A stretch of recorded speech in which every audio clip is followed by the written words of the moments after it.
que dice, si no es por las buenas, será por las malas. Si no es por amor, será por la fuerza. Bueno, esa es una expresión bien humana. Quiere decir, se nos acaba la paciencia, entró la ira, Si no es por las buenas, es por las malas. Y a veces cuando pensamos en Dios, pensamos desde nuestra perspectiva humana en esa actitud divina. Eso no existe, querido. Dios es amor, Dios es misericordia, Dios es fuente de toda bondad. El problema es que Dios tiene su territorio, el territorio del amor, de la misericordia, de la vida, de la sabiduría, de las bendiciones. Si tú permaneces en ese territorio, pues las bendiciones te alcanzan, la vida te alcanza, tienes sabiduría. Es un terreno maravilloso, es el terreno de la plena felicidad. Infelizmente el pecado hizo separación entre nosotros y Dios. El pecado nos arrastra de Dios. Y al arrastrarnos de Dios, fuera de Dios, nos arrastra fuera del territorio de la bendición. Y este es el territorio del dolor, de la injusticia, de la violencia, del desamor, del orgullo, del pecado, de los vicios, la miseria, en fin. Aquí hay muerte, aquí no es una muerte instantánea, es una muerte en gerundio, morir muriendo, lentamente vas muriendo. Pero me vas a decir, pero pastor, yo conozco mucha gente que está en el territorio de la bendición y también sufre. Claro, pues querido, porque vivimos en un mundo de dolor, un mundo castigado por el pecado. Pero cuando Cristo venga eso acabará. Ahora, aunque los hijos de Dios que están en el territorio de la bendición sean atacados por el dolor no los desespera, no los destruye, no los mata. Y hay otra cosa, el dolor puede durar un día, 2 días, pero siempre habrá un amanecer nuevo, un mañana mejor. Entonces no te desesperes. Pero en la lección de esta semana vamos a ver que el pueblo, Dios habló muchas veces a su pueblo, una vez y otra vez y otra vez. En los capítulos 7, 8, 9, 10, 11, hasta el 12 se habla del reinado del rey Acaz, las advertencias para Acaz, pero pues el rey era incrédulo, no confiaba en las promesas divinas. Y tal es el rey, tal es el pueblo, tal es el sacerdote, tal es el pueblo. Entonces el pueblo también era un pueblo pagano, estaba en la iglesia todos los sábados, iba al ritual, ofrecía sacrificio, pero todo era mero formalismo, no vivían una vida real, auténtica, personal, de comunión con Cristo. Lo peor que te puede pasar es vivir el cristianismo corporativo. Oh, querido, esa palabra horrible, cristianismo corporativo, no. Tienes que vivir el cristianismo individual, no corporativo. No tienes que esconderte en la iglesia. No, si la iglesia anda bien, no. Eres tú el que tienes que andar bien. Eres tú el que tienes que volver los ojos a Dios. Entonces, la semana pasada quedamos en el anuncio de Dios de que nacería un hijo de la Virgen. Vamos a leer de nuevo los versículos 14, 15, 16 del capítulo 7 de Isaías. Esta semana veremos todo el capítulo 7 y también entraremos al capítulo 8. El texto dice así: por tanto, el Señor mismo os dará señal. ¿Por qué? Porque pues Acaz no había querido pedir la señal a Dios. Entonces Isaías le dice, por tanto, el Señor mismo os dará la señal. ¿Señal de qué? Señal de que lo que evidenciaría para ellos que los enemigos, Siria y Israel, que se habían unido y que venían contra el pueblo de Judá, no los iban a tocar, no los iban a destruir. ¿Y cuál era la señal? Por lo tanto, él mismo os dará señal. He aquí que la Virgen concebirá y dará a luz un hijo y llamará su nombre Emmanuel. Ahora, querido, hay mucha discusión en torno a este texto, porque nunca se supo en el Antiguo Testamento que una virgen hubiera dado a luz un hijo. El único caso que nosotros sabemos es el de María, la sierva de Dios, que concibió por obra del Espíritu Santo al Señor Jesucristo. El Señor Jesucristo no fue hijo de hombres, no tuvo participación humana, fue un milagro del Espíritu Santo. Dios se hizo carne conforme a la profecía, conforme a la promesa divina para alcanzar al ser humano en su desesperación. En el Antiguo Testamento no se conoce de ninguna virgen, pero nosotros sabemos que este texto se refería a María. ¿Por qué? Porque Mateo lo menciona, Mateo lo dice. Mateo usa este texto para referirse al nacimiento del Señor Jesucristo. Y entonces la Biblia se complementa. El Nuevo Testamento es el cumplimiento del Antiguo Testamento. Esta virgen era María y este hijo era Jesús. Pero la profecía era interesante, voy a repetir, porque no era solo la promesa del hijo. Dice, por tanto, el Señor mismo os dará señal, he aquí que la Virgen concebirá y dará a luz un hijo y llamará su nombre Emmanuel. Ahora sigue. Comerá mantequilla y miel hasta que sepa desechar lo malo y lo bueno. Porque antes que el niño sepa desechar lo malo y escoger lo bueno, la tierra de los dos reyes que tú temes será abandonada. Interesante. Esta profecía fue presentada al rey Acaz. ¿Por qué? Porque estaba con miedo de que Siria se había juntado con Israel. Peca y el rey de Siria se habían juntado y venían contra él. Entonces Dios le manda el mensaje a través de Isaías al rey Acaz para no temer, pero el rey no cree en la promesa. Entonces Isaías le dice, pues Dios te va a dar la señal de que su palabra es permanente, que tus enemigos no te van a derrotar. Y la señal es que una virgen dará a luz. Y ese niño no tendrá una edad como para definir lo que es bueno, lo que es malo. ¿A los cuántos años un niño puede decir lo que es bueno, lo que es malo? Tal vez a los 3, 4 años. Y la profecía decía, cuando el niño ya sepa distinguir lo bueno y lo malo, tus enemigos, esos dos tizones humeantes, ya habrán desaparecido. Y efectivamente fue así. Poco tiempo después de esta profecía, Asiria ya no existía. Israel ya había sido llevado cautivo. ¿Por qué? Siria ya no existía. Israel ya había sido llevado. Rezín y Peca, los reyes sirios y de Israel, estaban derrotados porque los asirios de Babilonia habían venido y los habían derrotado. Pero querido, esta profecía es interesante porque ahora sigo leyendo el versículo 18. Cuando llegue ese día, el Señor llamará con un silbido a la mosca que está al final de los ríos de Egipto y a la abeja que está en la tierra de Asiria. Aquí figuradamente se está refiriendo a los egipcios como la mosca y a los asirios como la abeja. Abejas y moscas inundarán esta tierra. Quiere decir, los asirios vendrían del este y los del sur subirían los egipcios. ¿Para qué? Para destruir al pueblo de Judá. Versículo 19. Y estas vendrán, moscas y abejas, estas vendrán y acamparán en todos los valles desiertos y en las grietas de las piedras y en todos los zarzales y en todas las matas. O sea, los enemigos, los ejércitos enemigos harían una destrucción completa en el pueblo de Judá. Cuando llegue ese día, dice el versículo 20, el Señor traerá al rey de Asiria que habita al otro lado del río y ese rey será como una navaja alquilada. Y aquí ya se está refiriendo a Nabucodonosor. Ese rey será como una navaja alquilada con la cual les rapará la cabeza y el pelo de los pies y hasta la barba. Cuando llegue ese día, quien críe una vaca y 2 ovejas comerá mantequilla, pues será mucha la leche que le darán. Sí, quien quede con vida en el país ciertamente comerá miel y mantequilla. Cuando llegue ese día, el campo donde había 1000 vides con valor de 1000 monedas de plata será un campo de espinos y cardos. Irán allá con arcos y flechas porque toda la tierra estará llena de espinos y cardos.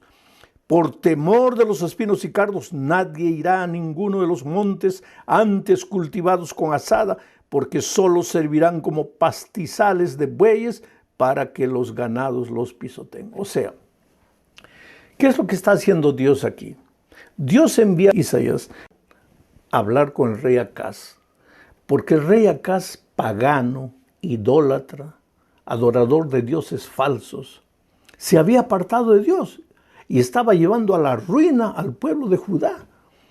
Ahora venían los sirios unidos con los de Israel a atacarlos y Judá estaba desesperada, temblando como árboles cuando soplados por el viento. Pero Dios le manda un mensaje de esperanza. Sin embargo, el rey no cree, no confía. Dios le anuncia la solución en un niño que nacerá de una virgen. Le dice que cuando ese niño estará pequeñito todavía, sus enemigos ya habrán sido destruidos, pero el rey no cree. El rey está de ojo en Asiria, de Babilonia, queriendo que tal vez ellos me van a ayudar para enfrentar a estos enemigos que vienen. Pero Dios le dice, no confíes en los hombres, confía en mí. Sin embargo, pues el rey de Judá no cree, no confía en Dios. Entonces Dios le profetiza a través de Isaías. Le dice, tú estás mirando a Babilonia, tú estás mirando a Asiria como la posible solución para la invasión de estos dos enemigos que son tizones humeantes para mí. Pues te digo una cosa, va a llegar un día en que ese Babilonia a quien tú estás mirando, queriendo que te ayude, va a venir y te va a destruir. Del sur los egipcios van a invadir tus tierras, pero el que te va a hacer daño mismo son las abejas de Babilonia. Ellos van a venir, van a inundar tu tierra, van a dejar todo desolado, pero mi remanente, mi pueblo fiel, comerá leche y miel. La tierra que fluye leche y miel, esa expresión se refiere a las bendiciones de Dios. ¿Qué es lo que Dios está queriendo decir? Hijo, en este mundo el dolor puede tocar a todos los seres humanos, inclusive a los cristianos. Pero mis hijos finalmente comerán leche y miel. Abriré las ventanas de los cielos, derramaré bendiciones hasta que sobreabunden. Oh querido, no te desesperes. Y ahora esto que te digo no es palabra bonita de predicador. ¿Tú crees que yo no he pasado por momentos difíciles en mi vida? Yo como ministro, tanto en mi obra ministerial como en mi vida personal, yo tengo una esposa, yo tengo hijos y hoy día yo tengo nietos. ¿Tú crees que yo no me preocupo por ellos? Que no hay momentos en que a veces veo a un miembro de mi familia cometiendo o tomando decisiones equivocadas. ¿Y qué hago yo? Sufro. Quiere decir, para mí la vida no es un mar de rosas, como no lo es para ti. Yo también tengo que pagar los biles todas las semanas, las cuentas, en fin, todos los meses. Pero ¿qué es lo que Dios te está diciendo? Hijo, mientras vivas en este mundo, pues puede venir el viento de aquí, el viento de allá, el enemigo de aquí, el enemigo, el otro se puede asociar con el otro, te pueden amenazar. Pero tú confía en mí. ¿Acaso no he hecho que una virgen haga nacer un niño? Y ese niño es Emmanuel, Dios contigo, yo nunca te dejo. Hay solución para tu vida, no estás arruinado, no estás desesperado. Eso es lo que te digo, querido. Confía en lo que te estoy diciendo, porque lo que te estoy diciendo no es palabra humana, es palabra divina. Estoy leyendo el texto. Todo el mundo estará desolado, pero tú no, porque tú eres mi remanente, tú eres mi hijo fiel. Y justamente de eso sigue hablando la lección. Porque entonces entramos ahora al capítulo 8. Dios le da otra orden a Isaías. Leo los versículos 1 al 4. Dice así: el Señor me dijo, escribe Isaías, toma una tabla grande y con un punzón escribe en ella acerca de Maher-Salal-Hasbaz. Qué nombre interesante, Maher-Salal-Hasbaz. ¿Y quién es este Maher-Salal-Hasbaz? Otro hijo de Isaías. Dice así: como testigos confiables, escribe Isaías, reuní conmigo al sacerdote Urías y a Zacarías, hijo de Jeberequías, Luego me allegué a la profetisa, la cual concibió y dio a luz un hijo. Esto es interesante, querido. Él recibió de Dios la orden, Isaías recibió la orden de tener un hijo con la profetisa. No sabemos cuál es el nombre de ella, pero está escrito aquí, la profetisa. Pero él no simplemente fue y convivió con la profetisa. Y aquí hay una lección valiosa. Él llamó a los testigos, hizo un matrimonio correcto. Porque aunque la cultura de nuestros días dice que puedes vivir con una mujer un año, después otro año con la otra, con la otra, con la otra. No, querido, la cultura puede cambiar estilo de comida, estilo de ropa, estilo de cabello, estilo de zapato, hasta estilo de música, puede cambiar lo que cree, pero la cultura no puede cambiar principios. Y lo que es principio, y los 10 eternos principios de Dios están en su sagrada ley. Entonces, él se casó como todo hijo de Dios obediente a Dios debe casarse, y tuvo un hijo, y a ese hijo es que le puso por nombre, porque el versículo 3 dice, luego me allegué a la profetisa, la cual concibió y dio a luz un hijo. Entonces el Señor me dijo, ponle por nombre Maher-Shalal-Hash-Baz. Ya Isaías había escrito en cartaces grandes por todos los lugares, está difícil el nombre, Maher-Shalal-Hash-Baz. Yo no sé, cuando los muchachos estaban jugando ahí de chiquitos, ¿cómo le llamarían a Maher-Shalal-Hash-Baz? Oh, Maher-Shalal-Hash-Baz. Yo creo que tendría un nombre familiar que todos le llamarían, una especie de apodo, de short name, lo que sea. Pero ese Maher-Shalal-Hash-Baz tenía un propósito, porque era un mensaje. ¿Y qué mensaje era ese? El mensaje. Porque antes que el niño sepa decir Padre mío, ese niño, y Madre mía, antes que diga, la riqueza de Damasco y los despojos de Samaria serán llevados ante el rey de Asiria. Una vez más viene la promesa de Dios. Ese tu hijo, que quiere decir, viene el enemigo para devastar todo. Ese es el nombre de Maher-Shalal-Hash-Baz. Viene el enemigo para acabar con todo. Antes que ese niño empiece a hablar, tus enemigos ya habrán sido derrotados. Cree en eso. Pero pues el rey era contumaz y no creía. Se llamaba Acaz, pero era contumaz, terco, hundido en la cultura de sus días, idólatra. Se acordaba de Dios en los momentos difíciles, pero no era capaz de creer. Y Dios le coloca ahora, a través de la vida del hijo de Isaías, ese nombre, Maher-Shalal-Hash-Baz, que diciendo, arrepiéntete, porque si no te arrepientes, el enemigo viene y te va a despojar, se va a llevar todo. Pero él no hace caso a nada. Leo más, Isaías capítulo 8, versículos 5 al 7, dice, el Señor me habló una vez más y me dijo, este pueblo, dirigido por Acaz, rechazó las aguas de Siloé, que quiere decir paz. Rechazó las aguas de Siloé, porque Dios estaba ofreciendo paz.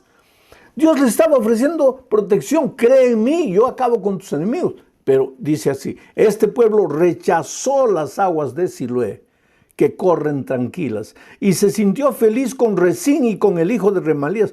Por lo tanto, el Señor hará que los inunden por completo las impetuosas y abundantes aguas del río. Es decir, hará que el rey de Asiria los inunde con todo su poder, y ese rey cubrirá todos sus ríos y rebasará todas sus riberas. Dios te llama con amor, querido. Ahora no digas Dios te llama por las malas, porque Dios no llama a nadie por las malas. Dios te llama con amor, te ofrece Siloé, la paz. Pero si tú no quieres, y voluntariamente, y tercamente, y rebeldemente te vas a la tierra del dolor, abandonas el territorio del amor, pues solito vas a sufrir las consecuencias. Y cuando estés llorando, cuando tus enemigos te hayan derrotado, cuando estés en la miseria, los que no entienden el evangelio te van a decir, estás siendo castigado por tus pecados. Dios no te está castigando por tus pecados. tú solito estás sufriendo las consecuencias de vivir fuera del territorio de la bendición. Coloca eso en tu cabeza y en tu corazón, mi amigo. Dios te ama, Dios quiere lo mejor para ti. Pero si te habla con amor y te ofrece la paz, el Siloé en la persona de Jesucristo, y tú no quieres, pues vendrán las aguas del río, del pecado, del dolor, de la miseria, para hacerte sufrir. No porque Dios te castiga, sino porque tú escogiste ese camino. Por eso no tenemos nada que temer si confiamos en Dios. Leo ahora el capítulo 8, versículos 13 al 15. Dice, santifiquen al Señor de los ejércitos y solo a Él. Hagan solo un santo de Dios, solo Él. Que Él sea para ustedes la única razón de su temor.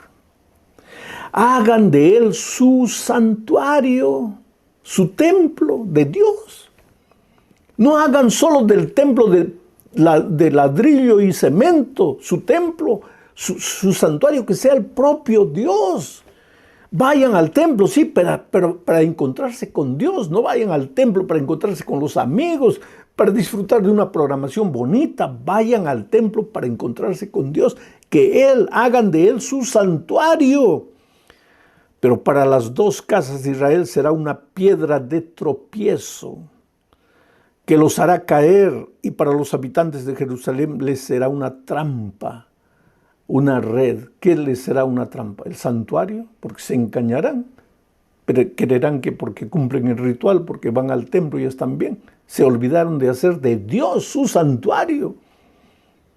Quiere decir que puede ser una trampa pensar que porque vamos a la iglesia y cantamos y nos emocionamos, ya estamos bien, cuando en realidad debemos ir al templo, al santuario, para encontrarnos con nuestro verdadero santuario, que es el Señor Jesucristo. Por eso en la tierra nueva no habrá santuario. ¿Por qué? Porque el Señor Jesucristo estará con nosotros. Él es nuestro santuario.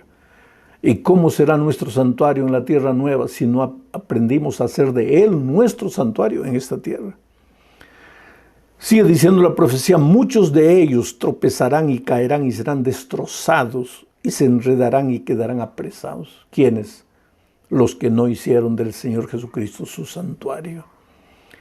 Entonces este es un llamado, querido, a salir de la religiosidad formal, artificial, mecánica, para vivir una experiencia de vida con Dios. ¿Cómo podría hacerles entender esto, querido? El disfrutar de las bendiciones, disfrutar de paz, el vivir la vida plena en esta tierra, es simple desde el momento que hayas entendido que...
Tienes que vivir en el territorio de la bendición con el Señor del santuario, pero separado de Dios y viniendo una vez por semana a la iglesia y pensando que con eso ya está bien. Así no. Es por eso que a veces las cosas te van mal y no entiendes y te preguntas, ¿por qué me van mal? Porque tu cristianismo es artificial, es mecánico, es de forma. No estás viviendo la real vida cristiana. Termino el comentario de hoy hablando de la terrible desgracia del pueblo de Judá, porque en lugar de volverse a Dios y de escuchar todos estos consejos, se volvió a los espiritistas, a consultar con los muertos acerca de los vivos. Entonces viene el texto, leo Isaías 8, 19 al 22. Y si os dijeren, preguntad a los encantadores y a los adivinos que susurran hablando, responded, ¿no consultará el pueblo a su Dios? ¿Consultará a los muertos por los vivos? A la ley y al testimonio, si no...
dijeren conforme a esto, es porque no les ha amanecido.